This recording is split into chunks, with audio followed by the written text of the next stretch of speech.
ऐसी हूँ कि अगर मैं रिश्ता निभा रही हूँ तो तुम भी रिश्ता निभाओ। मैं तुम्हें यूज़ नहीं कर रही हूँ तो मैं खुद को भी यूज़ नहीं होने दूंगी। हम बेटियाँ हमारे खुद के घर में गुड लक लाते हैं, प्रॉस्पेरिटी लाते हैं, फॉर्चून लाते हैं, हम शुभ होते हैं इन द सेंस।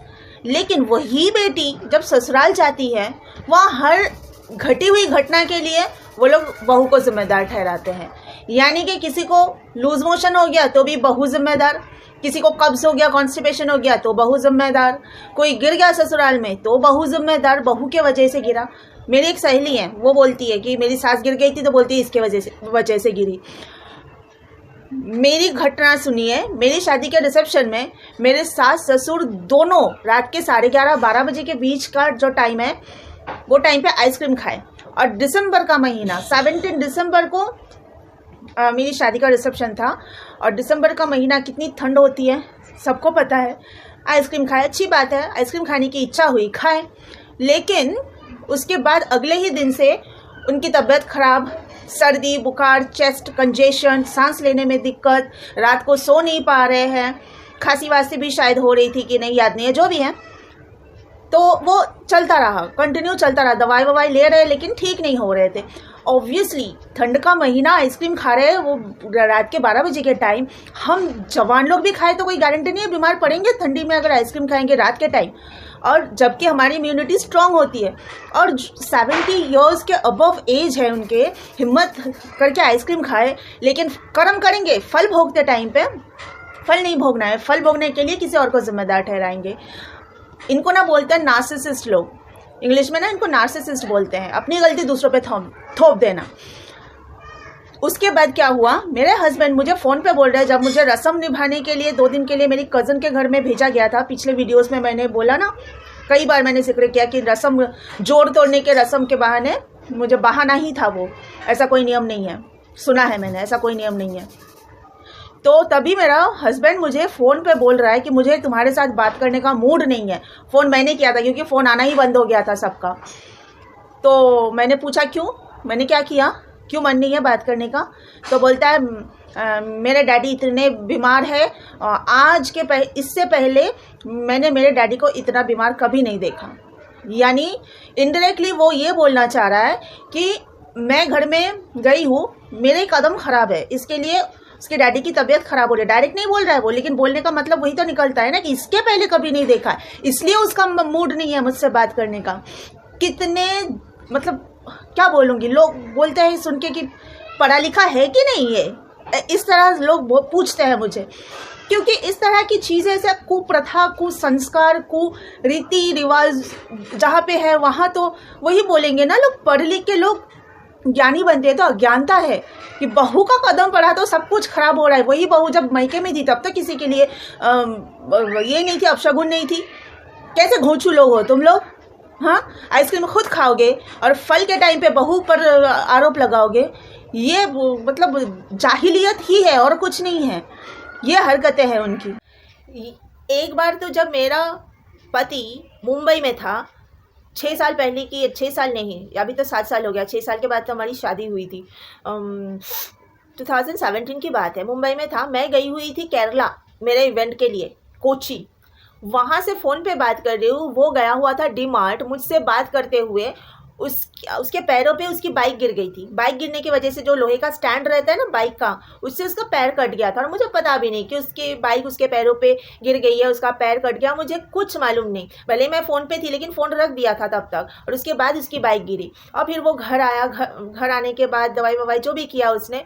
रात को 12 बजे जब मेरा इवेंट ख़त्म हो गया, सब वाइंड अप हो गया, उसके बाद जब मैंने फ़ोन किया तब मुझे इल्ज़ाम लगा रहा है, मुझ पर इल्ज़ाम लगा रहा है कि मेरे वजह से उसकी बाइक उसके पैरों पे गिर गई थी और मेरे वजह से उसका पैर कट गया। जबकि मुझे खबर ही नहीं है कि उसका पैर कट गया है, क्योंकि मैंने तो रख दिया था फ़ोन, उसके बाद ही उसकी बाइक गिरी थी। उसका कहने का ये मतलब है कि मुझसे बात कर रहा था और मुझे ना कुछ कहना था, अरे सुनो ना, बोल के मुझे कुछ कहना था कि मम्मी को जाके थोड़ा बता देना था, मुझे मम्मी को कुछ तो मैसेज पहुंचाना था। मम्मी का फ़ोन लग नहीं रहा था, मैं मम्मी को कई बार फ़ोन करी थी, तो वो जा रहा था मेरे ही घर, डी-मार्ट से वो जा रहा था मेरे ही घर। तो मैंने बोला कि रख देना, तो बोलता तुम्हें मैं रखने के लिए बोल रहा था, तुमने नहीं रखा। तो ये कोई बात हुई क्या? मुझे पता ही नहीं है, मुझे पर इल्ज़ाम लगाया जा रहा है। ऐसे लोगों को कहते हैं नार्सिसिस्ट। पीपल, नार्सिसिस्ट पर्सन, तो वो है नार्सिसिस्ट क्योंकि उसकी माँ वैसी है ना। अब ऑब्वियसली पेरेंट्स के हिसाब से ही बच्चे होते हैं, जैसे पेरेंट्स होते हैं तो बच्चे ही ऐसे होते हैं।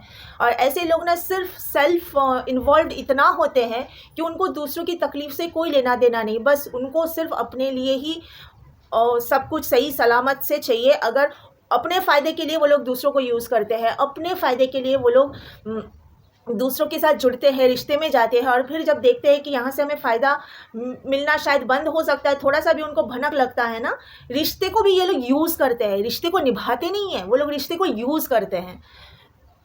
आप लोग बोलेंगे जब शादी के पहले ही पता चला था तो क्यों? सब लोग बोलेंगे अरे बहुत पता चला, बहुत पता चला, लेकिन क्यों का जवाब मेरे पास नहीं है। नहीं है, सच में नहीं है। अब मेरे नसीब में ये था, या ये भी है शादी तो ऊपर से लिख के आती है, जिसके साथ होना है उसके साथ ही होनी है, या मेरी गलती थी, जो भी है कुछ तो है। रिश्ता तो ऐसे ही नहीं बनता है, रिश्ता जो बना है उसके पीछे भी कुछ रीज़न होता है। लेकिन मैं शादी के पहले से, यानी जब मुंबई में है और मैं उसको झेलते गई, उसको माफ़ करते गई, बस इतना है कि मैं ना माफ़ कर देती हूँ। जहाँ मैं देखती हूँ कि रिश्ता निभाने की बात है वहाँ मैं माफ़ कर देती हूँ, और जहाँ नहीं निभाने की बात है वहाँ से मैं निकल आती हूँ। लेकिन जहाँ देखती हूँ भाई रिश्ता बचाओ, रिश्ता इंपॉर्टेंट है, क्योंकि मैं हमेशा से बोलती हूँ, मैं ना हर चीज़ को बहुत शिद्दत से करती हूँ, चाहे मेरा काम हो, चाहे कोई रिश्ता निभाना हो।